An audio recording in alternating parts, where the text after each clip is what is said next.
Hello बच्चों, आज मैं फिर से आप सबके लिए एक अन्य अर्थ अलंकार के बारे में थोड़ी सी जानकारी लेकर उपस्थित हुई हूँ। इस अर्थ अलंकार का नाम है अन्योक्ति अलंकार। जैसा कि इसके नाम से ही ये संकेत मिल रहा है कि ये अन्योक्ति शब्द दो शब्दों के मेल से बना है। अन्य जोड़ उक्ति इज इक्वल टू अन्योक्ति। इसीलिए इसकी परिभाषा भी कुछ इस प्रकार है।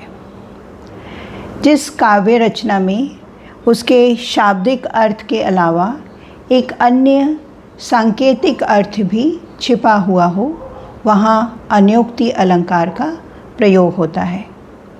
यानी यदि हम उन पंक्तियों की व्याख्या करें तो उनकी शाब्दिक व्याख्या के अलावा उन पंक्तियों में कोई अन्य भावार्थ या संदेश भी छिपा हुआ होता है। जैसे अब एक उदाहरण देखते हैं।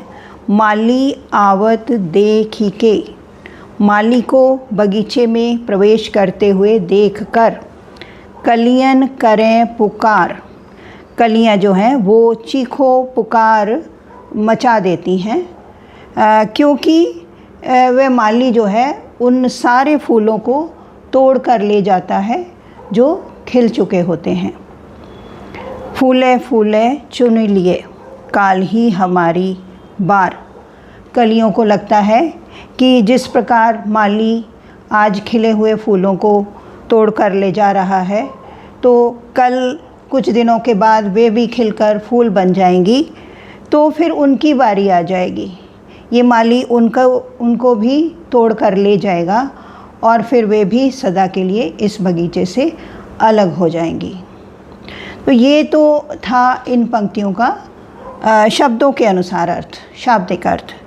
तो इन पंक्तियों का एक अन्य अर्थ या सांकेतिक अर्थ कह सकते हैं, वो ये है कि जब किसी व्यक्ति को यमराज ले जाता है या जब किसी व्यक्ति की मृत्यु हो जाती है, तो ऐसा होने पर अन्य सभी लोग जो है वो रोने चिल्लाने लगते हैं, क्योंकि अपने परिवार के सदस्य या मित्र से अलग होने का दुख तो होता ही है।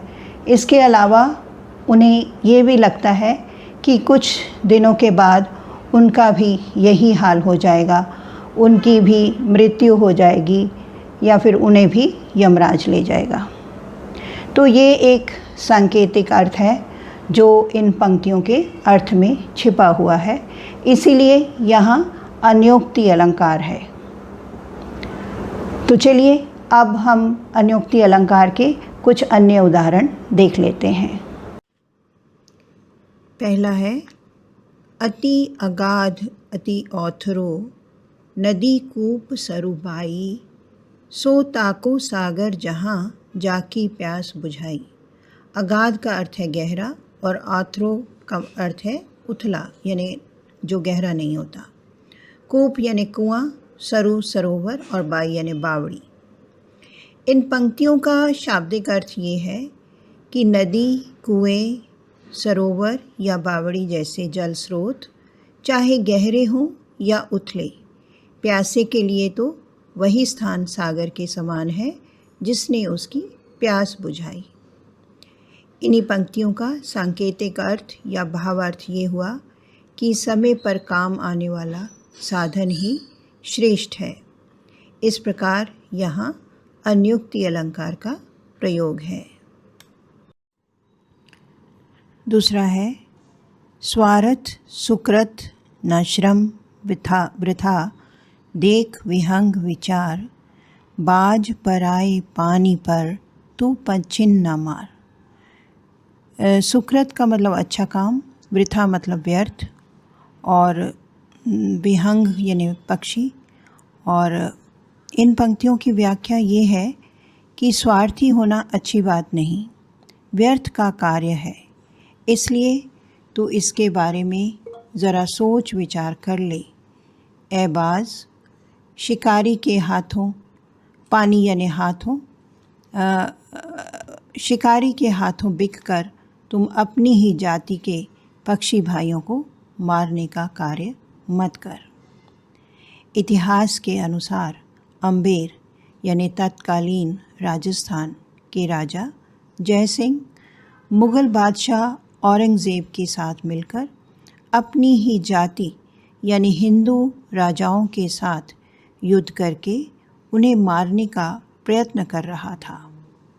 अतः उन्हीं के दरबारी कवि श्री बिहारी लाल ने इन पंक्तियों के माध्यम से उन्हें ये समझाने का प्रयत्न किया था कि ऐसा करके वे एक स्वार्थपूर्ण घृणित कार्य कर रहे हैं जो कि उचित नहीं है। अब एक अन्य उदाहरण देखते हैं। को छोटियो यही जाल परी कत कुरंग अकुलात। कुरंग का अर्थ है हिरन। हिरन जब शिकारी के जाल में या किसी भी जाल में फंस जाता है तो वो उसमें से निकलना उसके लिए बहुत मुश्किल हो जाता है, चाहे वो कितने भी यत्न करे, कितने भी यत्न करे या कितना भी व्याकुल होने पर भी वह उसमें से निकल नहीं पाता। ज्यो ज्यो सूरज भज्यो चहत। सुलझना मतलब सुलझाना। वह उसमें उस जाल को सुलझाने की कितनी भी कोशिश करता है, लेकिन उतना ही उसमें वो उलझता चला जाता है। तो ये तो था इसका शाब्दिक अर्थ। और इसका एक अन्य अर्थ ये है कि सांसारिक प्राणी जब सांसारिक मोह माया में फंस जाता है तो उसमें से निकलना उसके लिए बहुत ही मुश्किल हो जाता है। किसी भी प्राणी के लिए सांसारिक मोह माया में से निकल पाना बहुत मुश्किल होता है। तो इस अगला है, फूलों के आस पास रहते हैं फिर भी कांटे उदास रहते हैं। ये पंक्तियाँ कवि श्री उदय प्रताप सिंह जी की कविता फूलों का कांटों सा होना से ली गई हैं। इनका शाब्दिक अर्थ ये है कि फूल और कांटे एक ही परिस्थिति में रहते हैं और एक ही परिस्थिति में रहने के बावजूद वे दोनों ही अलग अलग स्वभाव रखते हैं। फूल जहाँ दूसरों को खुशी देते हैं, वहीं कांटे दूसरों को चोट पहुँचाने का काम करते हैं।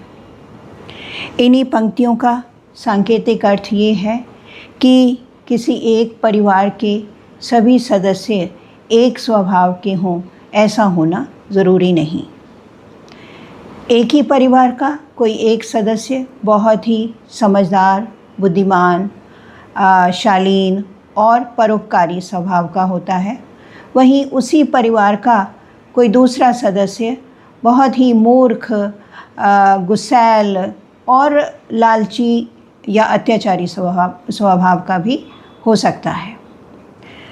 तो इस प्रकार इन दोनों काव्यांशों के अपने अपने शाब्दिक अर्थों के अलावा इनके अपने सांकेतिक अर्थ या भावार्थ भी इनमें विद्यमान है, इसलिए इनमें अन्योक्ति अलंकार का प्रयोग है।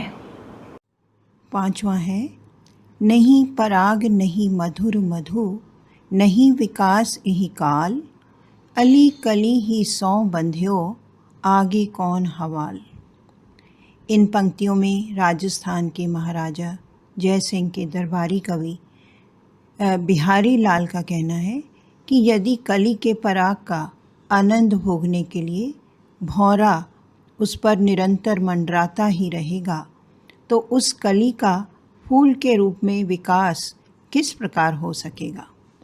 वास्तव में राजा जय सिंह अपनी जिम्मेदारियों को भुलाकर भोग विलास में इतने मग्न रहने लगे थे कि उन्हें अपने कर्तव्यों के प्रति सचेत करना बहुत आवश्यक हो गया था।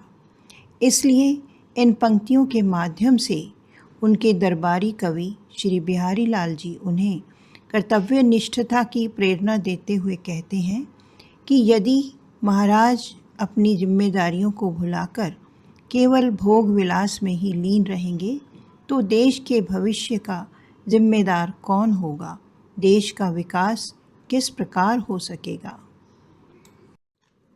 अगला है, कर फुलेल को आचमन मीठो कहत सिराही, ए गंधी मति मंद तू इतर दिखावत काही।